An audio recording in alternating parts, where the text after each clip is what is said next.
আলহামদুলিল্লাহ, আল্লাহ সুন্দর তাআলার একটা শুকরিয়া। মসজিদ, মসজিদটা দেখে এটা ভিডিও আমি না না করে উঠাই পারলাম পারলাম না। না। এত সুন্দর খুবই দেখা যায়। সুন্দর দেখতে। মানে ছবিতে তো আপনারা কেমন দেখতেছেন জানি না, এখানে কিন্তু আবার আমি একটা সরাসরি যখন দেখছি সুন্দর মনটা জুড়াই গেছে। পরিবেশ। আল্লাহর ঘরকে এত সুন্দর মসজিদটা করছে। দেখলে মনটা জুড়াইয়া যায়। মসজিদ এত বড় না, তারপরে খুবই খুবই সুন্দর। সুন্দর একটা মসজিদ।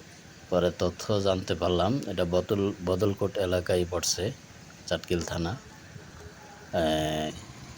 মুন্সিবাড়ি মনে হয় না।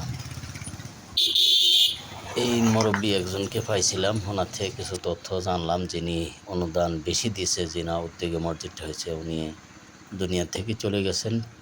আল্লাহ ওনাকে জান্নাতুল ফেরদৌস নসিব করুক। এই কবরস্থানে উনি শায়িত আছেন।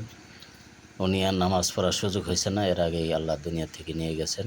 আসলে এত সুন্দর উদ্যোগ নিয়েছিলেন, কিন্তু হায়াত নাই। এত মুরব্বী ওনার তথ্যগুলো দিচ্ছে, ওনার থেকে সাক্ষাৎকার নিলাম।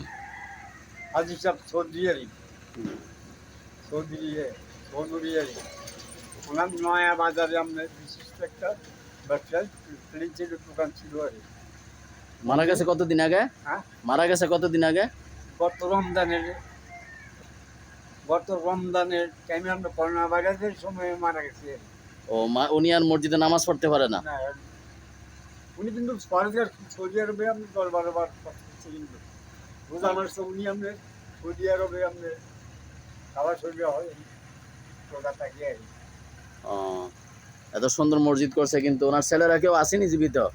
জীবিত আছে, ওনার এক ছেলে আছে আপনার যে ঢাকাতে, ও, আর বড় ছেলেটা আছে আপনার কেউ আপনার ভালো একটা গ্রাজুয়েট নিয়ে আপনার উনি আপনার আমেরিকা আছে আর কি। কোন এলাকা পড়ছে, কোন গ্রাম? গ্রামের নাম? বদরকোট দক্ষিণ পাড়া মুন্সিবাড়ি। বদলকোট দক্ষিণপাড়া মুন্সিবাড়ি মুন্সিবাড়ি। জি। ও, খুব সুন্দর মসজিদ। এটা হলো কবরস্থান না, যিনি? কবরস্থান আপনার সামনে যে ওয়াটা দেখেন না, হ্যাঁ এটা ভাঙে রাখবো ভিতর দিয়ে আপনি যে পিলার উঠতেছে না, হ্যাঁ, ওইটা তো ওয়াটা এগিয়ে যাবে আর কি। বুঝছি। যিনি বড় উদ্যোক্তা ছিলেন, উনি আর এখানে কবরস্থান আছে না? জি। খুবই সুন্দর হলো। আর কিছু বলবেন? ঠিক আছে।